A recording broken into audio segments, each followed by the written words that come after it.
السلام عليكم.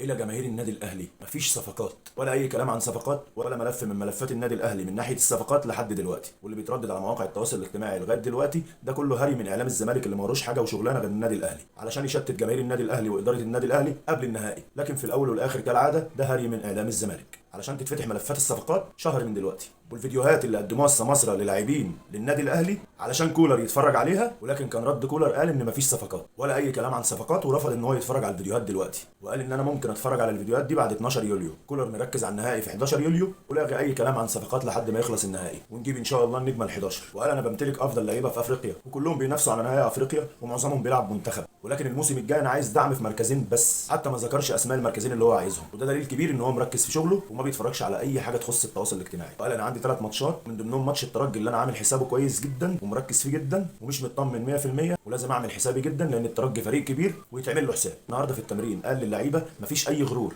كل اللي انا عايزه منك تحرز اهداف وبس، تنسى ان انت كسبان 3 عندهم والعب بجد، مفيش هزار. طبعا ماتشين النهائي هيبتدي من غير الخمسه اللي واخدين انذارات، حمدي فتحي ومروان عطيه والشحات وكهربا. طبعا في صعوبه كبيره جدا ان ما يكونش حمدي ومروان موجودين في نص الملعب لانهم ركائز ومعتمد عليهم وادوارهم كبيره جدا في نص الملعب. يا ترى ممكن يغامر بواحد منهم ويديله تعليمات بعدم التحامات او اي التحام مع اي لاعب في اي كرات مشتركه، لانه لو اتطرد هيعمل مشاكل كبيره لمباراه النهائي. في حاله صعود صن داونز على حساب الوداد المغربي لنهائي دوري ابطال افريقيا، مباراه الاياب هتكون 11 يوليو في ملعب ليفوتس، هتكون في عز الظهر كالعاده.